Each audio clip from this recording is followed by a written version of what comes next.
नहीं, बिहार में कोई कंट्रोवर्सी है नहीं। वोटर तो वही होंगे ना जो भारत के नागरिक होंगे।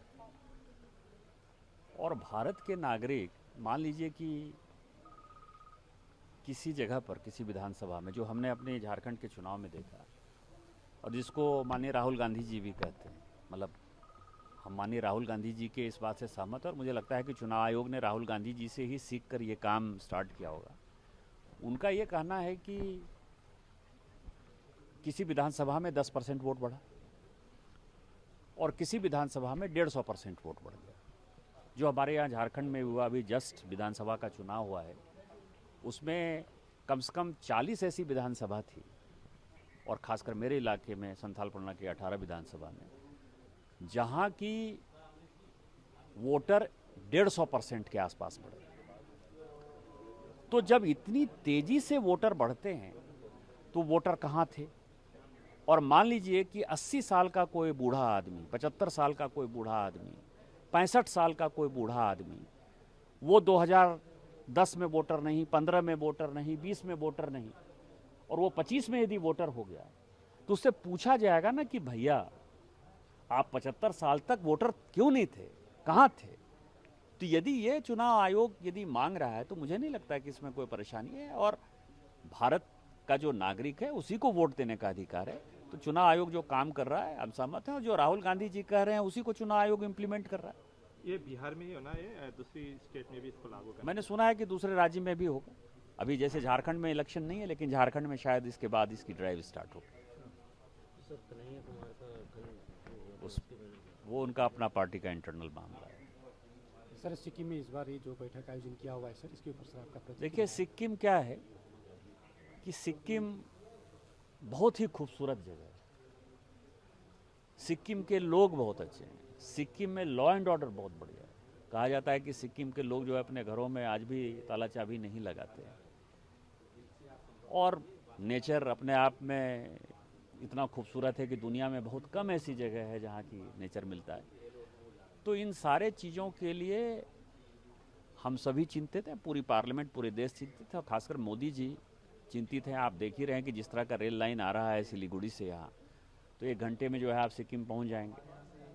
तो इस तरह की कनेक्टिविटी यदि हो जाएगी तो पूरी दुनिया में जो अमीर लोग भारत से दूसरे देशों में जा रहे हैं वो सभी सिक्किम में आएंगे। सिक्किम का टूरिज्म बढ़ेगा, सिक्किम का रोजगार बढ़ेगा, सिक्किम के लोगों को लगेगा कि देश में यदि विकास हो रहा है तो मेरा भी उसमें योगदान है। तो इसलिए हम यहाँ आए, और हमारी पूरी कमेटी जो है सिक्किम के सभी लोगों के प्रति शुक्रगुजार है, और हम आशा करते हैं, भगवान से प्रार्थना करते हैं कि सिक्किम जो है स्विट्जरलैंड से ज़्यादा खूबसूरत जगह बने। सर, आपकी चेयरमैन है स्टैंडिंग कमेटी, तो ये दूरदर्शन का थोड़ा इशू है कि यहाँ परमानेंटली नहीं बन पा रहा है, नहीं चल पा रहा है। नहीं, हमने कहा है, और सिक्किम के लिए कुछ भी करना पड़ेगा तो हमारी स्टैंडिंग कमेटी उसमें हमेशा सहयोग करेगी। आज मैंने भूटिया लैंग्वेज के लिए, आज हमने लेप्चा लैंग्वेज के लिए, इसके लिए भी कहा कि उसमें जो है कार्यक्रम जितने हो सकते हैं हो करिए। प्रधानमंत्री जी की जो मन की बात का कार्यक्रम है दूरदर्शन, वो भूटिया लैंग्वेज और लेप्चा लैंग्वेज में नहीं कर रहा है, उसको मैंने इंस्ट्रक्शन दिया और अगले महीने से वो चालू हो जाएगा। सर, कई एमपी, सर सिक्किम के भी एमपी,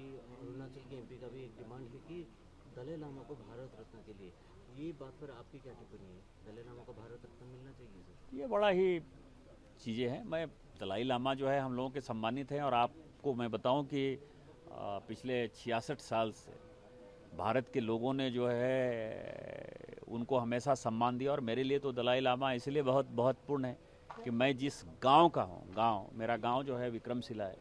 विक्रमशिला ने इस दुनिया में पहला वाइस चांसलर दिया भगवान अतीश दीपांकर, और भगवान अतीश दीपांकर, ये दलाई लामा पंथ और पंचेन लामा पंथ की जो स्थापना हुई उसमें भगवान अतीश दीपांकर का जो है सबसे बड़ा योगदान है। तो आप समझ सकते हैं कि मैं उस गांव का हूं जिसने कि सारे पंथ की स्थापना की। तो हमारे लिए हमेशा सम्मानित है। उनको कुछ भी मिलेगा तो मुझे लगता है खुशी होगी मुझे। अगर ये एमपी फोरम बनेगा तो आप भी सपोर्ट में जाएंगे सर? दलाई हम लामा तो को भारत जो तिब्बत के जो फोरम है, भारत तिब्बत मैत्री फोरम जो है सांसदों का, मैं उसमें 2009 से जब से सांसद बना हूँ तब से मैं ऑलरेडी हूँ उसमें। ओके सर, जो आपका महाराष्ट्र को लेकर जो टिप्पणी था उसमें संजय राउत का जो स्टेटमेंट आया है, क्या कहना है? देखिए, किसी टिप्पणी पर मुझे कुछ नहीं कहना है। जहाँ तक सवाल है कि मैंने क्या कहा, मैंने कहा कि महाराष्ट्र का आज़ादी के आंदोलन में बहुत बड़ा योगदान रहा है। मराठी भाषा जो है, जैसे मराठी भाषा का सम्मान है, मराठी का सम्मान है, कन्नड़ का सम्मान है, तमिलियन का सम्मान है, तेलुगु का सम्मान है, उसी तरह से जैसे उनकी वो रीजनल लैंग्वेज है, जैसे उनको अपनी भाषा के प्रति प्यार है, उसी तरह से बिहार के लोग होंगे, उत्तर प्रदेश के लोग होंगे, झारखंड के लोग होंगे, मध्य प्रदेश के लोग होंगे, राजस्थान के लोग होंगे, उनकी भी अपनी भाषा है, उनकी हिंदी भाषा है। तो किसी भाषा के आधार पर यदि ये लुम्पेन एलिमेंट ठाकरे परिवार जो है यदि मारपीट करता है तो हमारे बर्दाश्त के बाहर है। दूसरी बात मैंने कही जिसको कि बड़ा तोड़ मरोड़ कर पेश किया गया कि महाराष्ट्र का इस देश के इकोनॉमी में बड़ा योगदान है, उससे कोई डिनाई नहीं करता।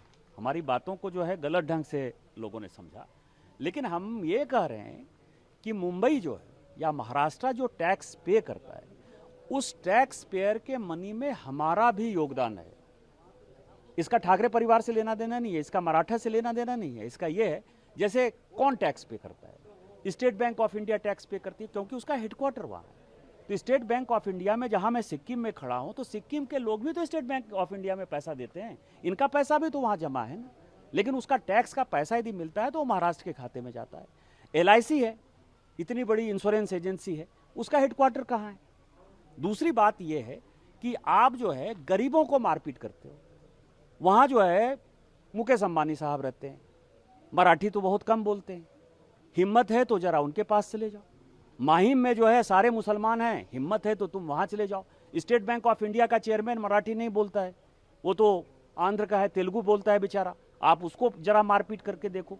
LIC का जो चेयरमैन है वो नॉर्थ ईस्ट का है, भानु जरा उसको जरा मारपीट करके देखो। मेरा ये कहना है कि जो गरीब आदमी है, जो कमाने खाने गया है और जिसका कि महाराष्ट्र के इकोनॉमी में योगदान है, जितने बड़े इंडस्ट्री हैं